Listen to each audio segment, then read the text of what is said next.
Medicinal বর্তমানে সক্রিয় medical কলেজে আছি।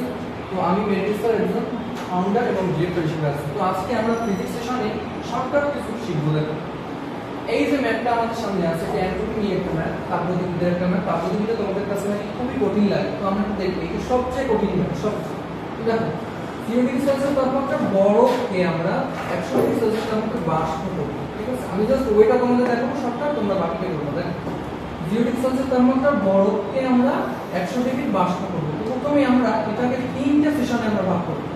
প্রথমে 0 ডিগ্রি সেলসিয়াস তাপমাত্রা বরফকে 0 ডিগ্রি সেলসিয়াস তাপমাত্রা পানি করব, দেন সেই 0 ডিগ্রি সেলসিয়াস তাপমাত্রা পানিকে 100 ডিগ্রি পানি করব, তারপরে 100 ডিগ্রি পানিকে আমরা 100 ডিগ্রি বাষ্প করব। তিনটা সেশন। তো দেখো এখানে আমাদের কি নির্ণয় করতে হবে? ডিএস বা এন্ট্রপি। তাহলে ডিএস ইকুয়ালস আমরা কি জানি? D q by d t, d q by t জানি, তাই না? আবার এই পাশে আমরা কি ডিকিউ বাই টি জানি। এই মাঝখানটা একটু পরে আসি। তাহলে প্রথমে কি করব? 0 ডিগ্রি বরফ থেকে 0 ডিগ্রি পানি, এখানে কি হচ্ছে? শুধুমাত্র অবস্থার পরিবর্তন হচ্ছে। তাহলে অবস্থার পরিবর্তনের কারণে ডিকিউ বাই ডিটি।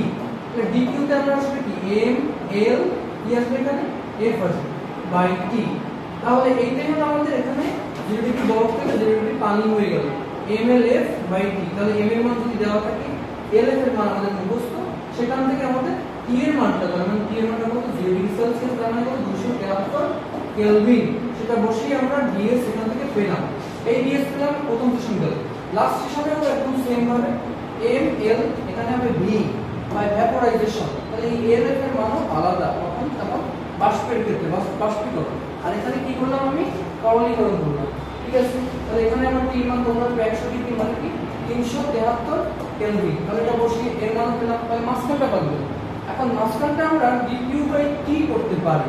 এটা একটু খেয়াল করে দেখো, ডিকিউ বাই টি আমরা ডিকিউ ইকুয়ালস টু বসাতে পারি এমএস ডেল্টা থিটা। আমরা জানছি আগে আমাদের 89 এক্সাম্পলগুলো রয়েছে, সেখানে ডিকিউ ইকুয়ালস টু যখন আমাদের তাপমাত্রা পরিবর্তন হতো তখন আমরা এভাবে করতাম এমএস ডেল্টা টি বা ডেল্টা থিটা দিয়ে করতাম। বা এখানে টি হওয়ার কথা, কিন্তু এটা বলতো এখানে আমরা একটা টি, এখানে আমরা দুইটা টি, এটা সম্ভব না। তো এটা ডিরেক্ট সূত্র আমাদের আছে এমএস লন T2 by T1, ms ln T2 by T1। তো m এর মান তো সব সময় দেওয়াই আছে। আর s এর মানটা কি? আপেক্ষিক তাপ। আপেক্ষিক তাপ কিসে আমি করতেছি? পানি। তাহলে পানি কত? 4200। যদি আমাদের বরফের তাপমাত্রা চেঞ্জ বলে তাহলে বরফের আসবে, যদি আমাদের বাষ্প বলে তাহলে বাষ্প আসবে। আর এখানে কি লং, তো লং আমাদের ক্যালকুলেটরে বসালে আসবে। আর T1 by T2 তাহলে কত? এখানে 0 ডিগ্রি থেকে 100 ডিগ্রি। T2 মানে 100 এর 273 করে 373 বাই T1 কি 0 প্লাস 273। তাহলে এই হিসাবে আমরা DS1 পেলাম, 1 পেলাম, এখানে আমরা পেলাম 2, এখানে আমরা পেলাম 3। তাহলে এই তিনটা যোগ করে আমরা কি পাবো? এন্ট্রপির পরিবর্তনটা বা এন্ট্রপিটা আমরা পাবো। ঠিক আছে, তাহলে এটা হলো আমাদের শর্টকাট বা একটা ভালো একটা অঙ্ক। যদিও এই মাঝখানেরটা আমাদের এমসিকিউ তে আসার সম্ভাবনা খুবই কম, রিটেনে আসতে পারে, কিন্তু এইটা থেকে কিন্তু আমাদের এই দুটো কিন্তু আমাদের আসতে পারে এমসিকিউ তে। কারণ এখানে হয়তো বা এখানে m এর মান t এর মান এমন একটা দিয়ে দেবে যেটা তুমি কাটাকাটি করতে পারবে, বা এটা কাটাকাটি করে তুমি বের করতে পারবে সহজে। তো আজকে এন্ট্রপি সম্পর্কে এটুকুই থাকুক।